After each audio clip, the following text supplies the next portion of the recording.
취업과 난민 신청을 위해 한국을 찾는 아프리카인들이 증가하는 가운데 이들을 도우며 복음을 전하는 교회가 있어 찾아가 봤습니다. 전국 신천지 피해자 연대가 신천지 임한희 교주와 김남희 씨에 대한 공정한 수사를 촉구하는 1인 시위를 이어가고 있습니다. 이들은 심적 고통을 겪는 피해자 가족들을 위해 검찰이 철저하게 수사해 줄 것을 요청했습니다. 과도한 입시 경쟁과 사교육 증가로 주일에도 학원에 가야 하는 학생들이 많습니다. 학원의 일요일 수업을 금지하는 학원 일요 휴무제를 둘러싼 논란을 취재했습니다. 청소년에게 영어로 복음을 전하는 특별한 캠프가 열렸습니다. 현장에 다녀왔습니다.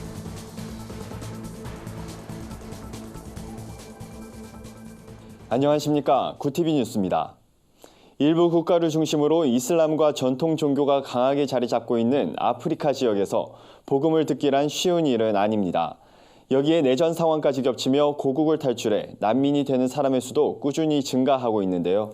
구티비 특별기획 한국에서 만난 하나님 4번째 시간으로 한국을 찾은 아프리카인들을 도우며 복음을 전하는 엘림 소망교회의 오현근 앵커가 다녀왔습니다. 아프리카 사람들이 자리를 가득 메운 이곳 예배당은 아프리카 현지의 예배 모습을 떠올리게 합니다. 경기 파주시에 위치한 엘림 소망교회는 국내로 들어온 아프리카인들이 어려움 없이 생활할 수 있도록 도우며 복음을 전하고 있습니다. 대로변에선 잘 보이지도 않는 곳에 위치한 교회에 왜 이렇게 많은 아프리카인들이 모이게 됐을까? 교회에 모인 다수는 난민 신청자들입니다. 교회를 찾아가면 한국에서 생활하는 데 도움을 받을 수 있다는 소문을 듣고 자연스럽게 모이게 된 겁니다. 그렇게 예배에 한두 번씩 참석하면서 복음을 듣게 됐습니다. 아프리카 사람을 목회자로 세우고 아프리카 스타일로 예배를 드리자 그 생각을 했어요. 한국에 왔는 이분들을 완전히 예수 그리스도가 그 마음에 있게 해서 이분들을 통해서 가면은 이분들이 가는 곳마다 전 세계로 예수 그리스도가 증거되지 않을까. 모든 예배는 영어와 자국 언어로 진행됩니다. 찬양 시간마저 아프리카 현지의 모습 그대로입니다. 이복자 선교사는 한국인이 타국에서 한인교회를 찾는 것처럼 우리나라를 찾은 이들도 똑같을 것이라 생각하고 16년 전부터 아프리카인들을 대상으로 사역을 이어오고 있습니다. 찾기조차 어려운 작은 교회에 모여든 아프리카인들은 그들의 문화대로 고국을 그리며 하나된 예배를 세워가는 중입니다. 이들은 이제 한국에서 갖게 된 신앙을 가지고 아프리카 대륙을 변화시키겠다는 비전을 품고 있습니다. First of all, I find the presence of God in the church, and which is the first thing in the church. So when you attend the church, you feel the presence of God. And when I go back home, my vision is, as for the theological seminary, I have gathered a knowledge of Christ, and personally, I believe God has called me into the music ministry. 이 선교사는 아프리카 이외의 여러 나라에서 찾아오는 이주민들을 모아 각 나라별 교회를 세우겠다는 계획을 갖고 있습니다. 실제로 최근까지 네팔과 러시아, 말레이시아에서 온 이주민들을 모아 지인 목회자에게 연계해주고 사역하도록 돕기도 했습니다. 오래되고 열악한 예배 환경이 보여주듯 교회의 재정은 어려운 상황입니다. 얼마 전엔 교회 건물이 경매에 넘어간 상태입니다. 이런 가운데서도 세계를 향한 복음 전파에 힘쓰겠다는 엘림 소망교회 성도들의 모습은 세계 선교를 위한 한국교회의 역할이 무엇인지 일깨워주고 있습니다. 구티비 뉴스 오현근입니다. 전국 신천지 피해자 연대가 신천지를 상대로 청춘 반환 소송을 진행 중인 가운데 신천지 임한희 교주와 김남희 씨의 횡령 배임 의혹에 대한 사법당국의 철저한 수사를 요구하는 릴레이 1인 시위를 벌이고 있습니다. 전국 신천지 피해자 연대 측은 앞서 경기 남부지방경찰청에 임한희 교주와 김남희 씨의 횡령 배임 관련 증거 서류를 제출했으나 불기소 처분됐다고 밝혔습니다. 전피어는 또 종교 사기 행각을 벌이며 청년 가출, 이혼 조장으로 가정의 평화를 깨는 임한희 교주를 공정한 재판과 적법한 처벌로 막아줄 것을 촉구했습니다. 1인 시위에 참여한 이현우 씨는 딸이 행방불명된 지 5년째라며 생업을 뒤로 하고 딸을 찾기 위해 직접 나섰다고 말했습니다. 이어 말로 다 할 수 없는 심적 고통을 겪는 피해자 가족들을 위해 검찰이 신천지 교주 임한희의 비리를 정확하게 파악해 줄 것을 요청했습니다. 입시 경쟁과 사교육 증가는 학년이 오를수록 더합니다. 뒤처지지 않기 위해 공부를 하다 보니 일요일에도 학원에 가는 학생들이 많은데요. 때문에 교육계에선 일요일에 학원을 강제로 쉬게 하는 방안을 추진하고 있습니다. 최근 서울시 교육청은 학원 일요 휴무제에 관한 공론화 작업에 들어갔는데요. 기독교계 입장은 어떤지 전문가들을 만나 이야기를 들어봤습니다. 김민주 기자입니다. 우리나라 중고등학생들은 주당 60시간 이상을 공부했었습니다. OECD 평균 2배가 넘습니다. 학년이 올라갈수록 사교육 의존도가 높아지고 주말까지 학원에 매여 있기도 합니다. 그래서 서울시 교육청은 일요일 하루 학원 수업을 금지하는 학원 일요 휴무제를 추진하고자 이달부터 공론화를 위한 의견 수렴에 돌입했습니다. 학원 일요 휴무제를 두고 실효성이 없다, 과외 쏠림 현상이나 변종 사교육이 생길 것이란 입장도 있습니다. 이와 관련해 기독교 교육 전문가들은 적잖은 진통이 예상되지만 학생들이 쉼과 학습의 균형을 찾을 수 있어야 한다고 말합니다. 사람에게 하루를 쉬라고 했던 그 말씀은 정말 쉴 때에 오히려 그 6일을 더 잘 살 수 있는 에너지들이 생기고 정말 안식할 때에 사람의 삶을 더욱더 건강하고 풍성하게 만들 수 있다라고 하는 그 원리들이 반영되어 있다고 보거든요. 일요일에 학생들은 스펙 쌓기나 공부를 이유로 예배에 나오지 않는 경우가 적지 않습니다. 학부모들의 경우 아이들에게만은 주일 성수를 예외로 생각하기도 합니다. 그 특정 대학에 들어가지 못하면 좀 실패할 거다라고 하는 그런 불안감이 좀 그런 사교육으로 좀 이렇게 사람들을 끌고 간다라고 생각을 하는데, 우리 삶을 이끌어 가시고 주관하시는 분이 하나님이시다라고 하는 믿음의 고백이 있다면 주일에는 학원보다 예배를 드리고 그 속에서 좀 스스로 생각하고 또 책을 읽는다거나 하는 것이 무엇이 진정한 자녀 교육의 성공인지에 대한 개념을 재확립할 필요성도 제기됩니다.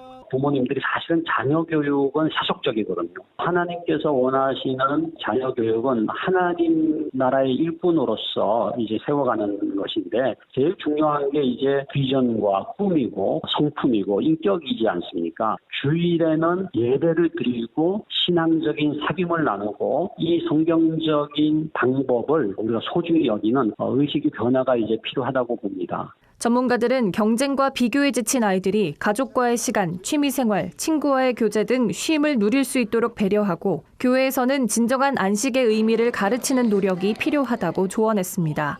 구티비 뉴스 김민주입니다. 경기 용인시에 있는 씨앗국제학교가 청소년에게 영어로 복음을 전하는 특별한 캠프를 열었습니다.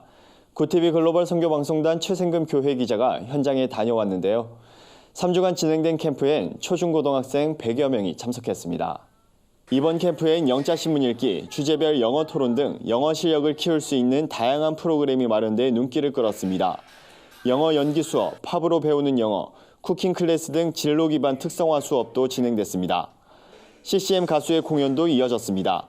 학생들은 캠프를 통해 공부는 하나님 나라를 확장하는 일에 쓰임받기 위한 한 가지 수단이란 사실을 깨달았다고 고백했습니다. 씨앗국제학교 김정신 교장은 씨앗국제학교는 국내와 영어권, 독일어권 트랙으로 분류해 진학 지도를 하고 있다며 외국어 실력이 아이들의 꿈에 날개를 달아주고 하나님 나라를 일구어 가는 데 동력이 되리라 믿는다고 전했습니다. 한편 씨앗국제학교는 2017년 설립된 기독교 대안학교로 영성, 지성, 감성을 갖춘 다음 세대를 양육하는 데 교육 철학을 두고 있습니다. 오늘의 사회 이슈를 박재현 기자가 종합해드립니다. 오늘의 이슈 포커스입니다. 다음 달 1일부터 휘발유와 경유 가격이 리터당 각각 58원과 41원씩 인상될 전망입니다. 이에 유류세가 원래 수준으로 환원되면 휘발유는 821원, 경유는 582원으로 오르게 됩니다.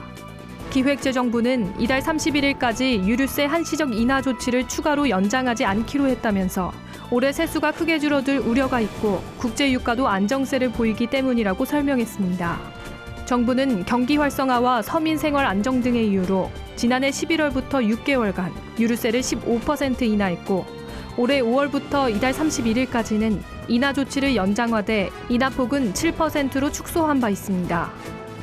국내 연구진이 실제 나비와 꽃처럼 부드럽게 구동할 수 있는 로봇용 인공 근육을 만든 것으로 나타났습니다.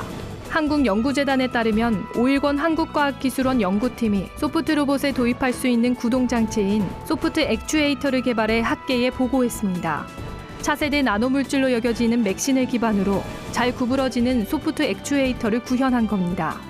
오일권 교수는 변형률이 낮고 수명이 짧던 기존 인공근육의 한계를 극복했다며 인간의 오감 증강, 헬스케어, 능동형 생체의료 분야에 도움이 될 것이라고 말했습니다. 한국을 찾은 외국인 관광객이 지난 10년 사이에 2배 이상 증가한 가운데 중국, 일본, 대만 3개국의 여성 관광객이 이런 흐름을 이끌었다는 분석이 나왔습니다. 한국문화관광연구원에 따르면 지난해 외국인 관광객의 국가별 순위는 중국이 479만 명으로 가장 많았고 일본이 295만 명, 대만이 112만 명, 미국이 97만 명으로 뒤를 이었습니다.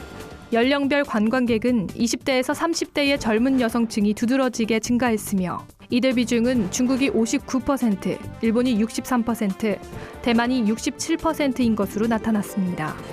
구티비 뉴스 박재현입니다. 글로벌 선교 방송단과 함께하는 교계 소식 전해드립니다. 기독교 대한감리회가 감독회장 직무대행에 윤보한 목사를 선출했지만 무효소송으로 다시 한번 혼란에 휩싸였습니다. 성모 목사가 제기한 무효소송 접수장엔 직무대행이 정회원 25년 이상이어야 하는 자격에 윤 목사가 부합하지 않는다는 내용이 포함됐습니다. 총회 실행위원회 관계자는 이번 직무대행 선출이 무효가 될 수도 있어 총회 재판위원회 결정을 지켜본다는 입장을 전했습니다. 미국 오아시스 교회 박준호 교회 기자가 보내온 소식입니다. LA 한미 음악인들의 조직인 라크마와 LA 유대인 심포니 오케스트라가 월트 디즈니 콘서트홀에서 여름 콘서트를 개최했습니다. 이번 공연에선 윤임상 감독의 지휘로 최성환 작곡가의 아리랑 환상곡에 이어 칸타타 한국의 혼이 연주됐습니다. 또 바이올리니스트 마크 캐스퍼, 클라리넷 연주자 지노비 코로의 협연으로 유대 전통 음악도 선보였습니다. 마지막 무대로 베토벤의 9번 교향곡 중 4악장 환희의 송가를 연주해 관객들에게 감동을 전했습니다. 해피교회 전국성 교회 기자가 보내온 소식입니다. 서울 숭인교회 중등부 학생들이 지리산 노고단 선교사 유적지를 찾았습니다. 노고단 선교 유적지는 1920년에 사역하던 선교사들이 풍토병으로 다수가 사망하자 해발 1200m 고지인 지리산 노고단에 수양관을 세우고 성경 번역 등 선교 사역을 해오던 곳입니다. 한국전쟁과 1961년 사라오 태풍으로 현재 뼈대만 남겨진 채 방치돼 복원이 시급한 상황입니다. 학생들은 무너진 유적지가 하루속히 복원될 수 있도록 한마음으로 기도했습니다. 이상으로 뉴스를 마칩니다. 구티비 뉴스는 인터넷 신문 데일리 굿뉴스를 통해서도 보실 수 있습니다. 시청해주신 여러분 고맙습니다.